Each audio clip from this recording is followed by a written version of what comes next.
Okay, good morning. We're going to make a perfect espresso with the highly modified Gaggia. It has the PID up here. It's just sitting up top there until we figure out how to mount it better, but it works right now. We have the dimmer switch and the gauge, and we cut the OPV spring on the inside to reduce the pressure. I have the Urbanic grinder, and right now it's set at 2. The dimple settings or the detent settings kind of go around that, and that's where the burrs touch. But right now, about 2 is working for me, how sweet the espresso will come out. So let's go ahead and fill up some beans. Over here, take out our organic beans from Costco. Ooh. And we're gonna fill up 18 grams. Put our little weightman scale from Amazon underneath the catcher. Zero it out. 18.3, close enough. Throw it in the hopper. And I have the gate closed until I drop it in and then put that gate closed. Trying to put that gate back in so that the beans don't pop back out, popcorn back out. It's almost done, and then just give it a little wrap and tap. Alrighty, let's just weigh that and see how it turned out. 17.7, I'm gonna try to grab a little more out of there.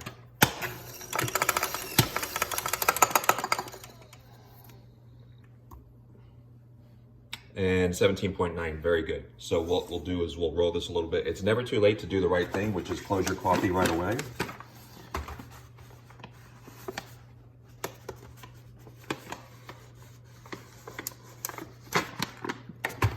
Alrighty, we are going to roll the catcher a little bit. Make sure that this is dry.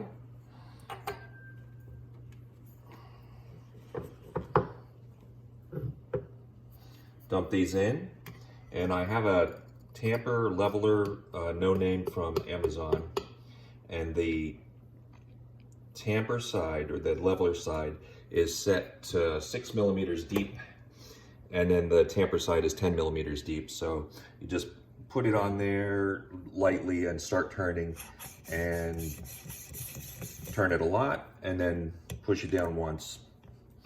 Bang this off dry and clean that a little bit later with the brush. Right now we'll just clean the rim so we have no grind stuck up inside our group head. And I did get the silicone gasket for the group head, which helps the portafilter turn in a little bit better, a little easier. Alrighty, we'll just dump these real quick, clean our station, and I think we're ready to start. We'll throw the scale underneath the spout. And I just use these smaller cups so they fit underneath there. Zero out the scale, and we'll make sure we get around 40 grams.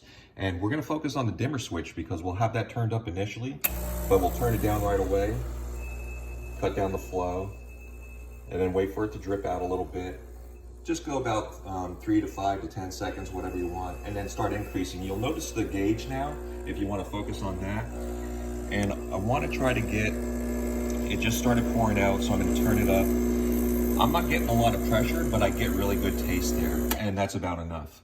So that came out 46, a little bit, if you look at the espresso, a little bit longer than normal, but it's gonna be sweet, it's gonna be good, and now it's time to start heating for our milk, so I'm gonna turn the steam switch on and wait till that gets up to about 140 to clear the water out of the steam.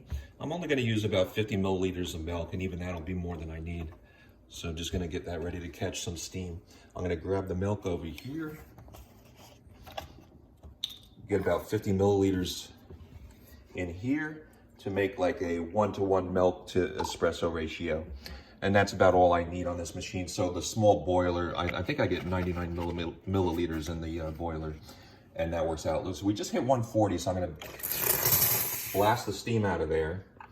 And I think I have the temperature set for 140 to 145, but I have a 9-degree offset. So